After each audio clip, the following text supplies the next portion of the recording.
Channel asibu nungsibiduna mityang tabireba mayambu eduyumna ikai khunnabaga loinana thagatpa phongdokjari ngasigi episode ta puduna lakchariba asi tara suba satabdi da taibang mangphau narakhiba iram kayada haithoi sintoiba anauba malem sangsara ma sembada achauba thodang lawkhiba matik maguntana thallaba mioi amakhakki matangdani Ariba mioi asigi maming Ibn Sina haina kawi adubu western country singdadi haibadi Europe leibak singdadi Avicenna haina khangnai masi Latin lon dagi lauthokpani lawi sing asigi khudolda Ibn Sina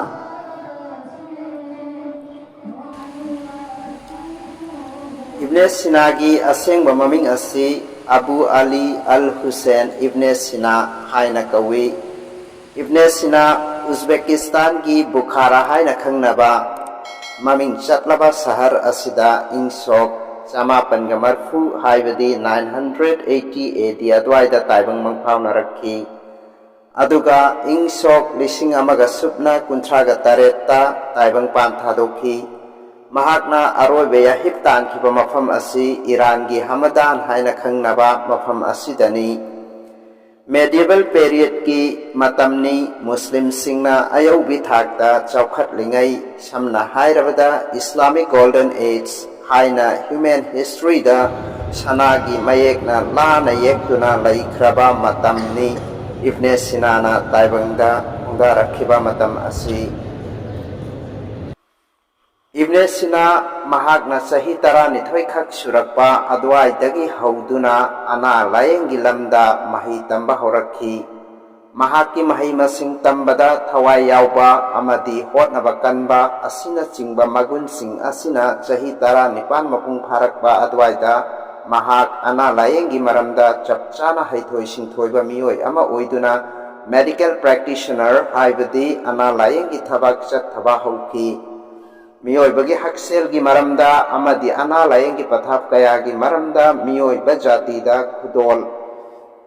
tawbiramba miyoi amani human anatomy gi matang da sumayek seng na thambikhi mahakna the canon of medicine amadi the book of healing hairiba lairik sing asina chingba iduna miyoi bajati da maru oina medical science gi lamda achauba khudol tambirangkhi Haksel gi lamda amadi miyoi bagi haksang gi kayat sing gi lamda mamut tana iduna thambirangkhi mathakta panjakriba haibadi the canon of medicine amasung the book of healing hairiba lairik sing asi chahi cha kaya haibadi tara nipan suba shatabdi 18th century adwai phawba prithivigi achauba maming chatlaba university kaya da tamnakhibani Italy gi University of Bologna, England gi Oxford University na chingbada hairiba lairik sing asi medical sciences gi yanglen saru oiduna tamnakhibani akhang ahi singi mot matung inna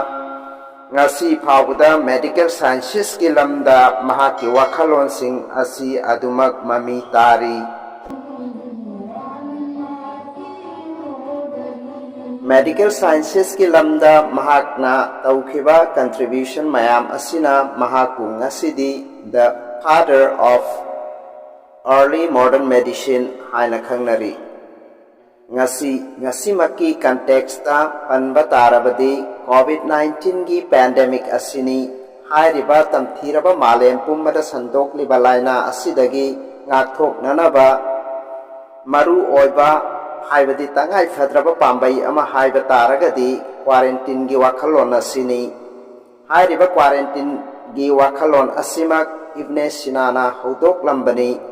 mahaki matamda launagan balaina singdagi ngathoknanaba anaba miyoi singbu numit nifuni muk tongana thamduna kana amataga sokna samna halamde amadi Vinegar sizinaduna khutsa sengna hamdok nanaba pautak su pirammi असुमना अखंग अहैसिंगना फोंदोकली मदुदी Ibn सिनाना चौराकना lyric Chamari यांखैमुक तोंगान तोंगान Hiram कयादा base तौदुना इखी हाइरिबा लाइरिकसिंग असिगी मनुंगदा lyric चनिगा निफु मुक्ति ngasiगी मिरोलना थिदोकपा ngamle मसिगी मनुंगदा चामगा यांखै मुक्ति फिलोसोफीदा युमफम ओइबनी अदुगा lyric निफुमुक अमना medical की lambda इबनी इब्ने सिना पॉलीमेथ अमा ओइना सिंथानाई महाकना यौसिलमदबा Hiram यावरमदे philosophy अमदी science की lambda हाइबदी astronomy physics chemistry नचिंगबा सिंग असिदसु खुद थारमखी समना हाइरबा कांदा physics की लो मयाम अमा ngasi अखोइना खंगनारिबा मरु ओइना न्यूटोनियन फिजिक्स हाइबदी मोशन अमदी ग्रेविटेशन नचिंगबा हाइरिबा टॉपिक सिंग असिदसु महाक की मतमदगी हौना महाकना येंगसलमी महाकना नैनरमी अमदी एस्ट्रोनॉमी की लमदा नुमित था थवान मिसा की खोंगसत पुमनमक असि महाकनासु नैनखिबनी महाकी लाइरिक सिंगसु इबिरमबनी ग्रीक फिलोसोफर एरिस्टोटल की मेटाफिजिक्स ता ngaujखिबा मिसक अमखकनी महाकना फोंदोकपिरंबा सिंगी मरक्तगी मरु ओइना पनबा याबा खरदी नहाकना हिदाक्तगी नापथोकना लैगे खल्लबदी चांग नायना नसानौ लेंग हाइबा ताई हाइबगी अर्थदी रेगुलर एक्सरसाइज तौ हाइबा ताकपीबनी अनि सुबदना चाबा थकपगी मरमदसु महाकना पनबिरमी इब्ने सिना आंगांग ओइरिंगैदगी हौना धर्मदा लुपचरखी महाकना सही तरा मपुंग फारकपा अद्वाइदा कुरान शरीफ सिंफा पुदुना हाइबदी हाफिज अमा ओइनसु लेनखी इस्लाम धर्म की मरमदा महाक थोइदोक हेंदोकना थावाय यावी महाकु सेंबिरकपा अल्लाह मपुतबु मतम लैबखिबिकता निंगसिंगी मस्जिद चत्तुना अहिंग कया चाबा तुम्बा खंगदबा मखै मपुबु निंगजखी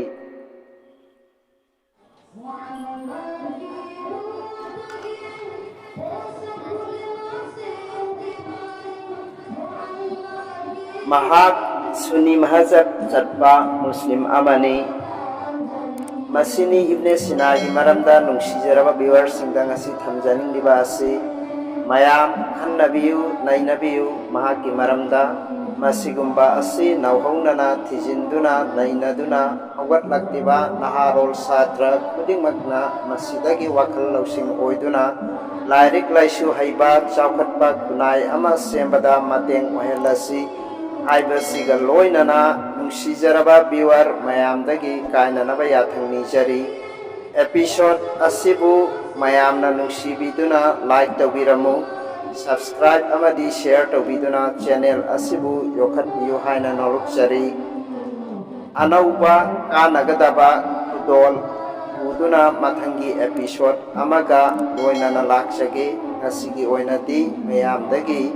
कायननबा याथंगनिजरी।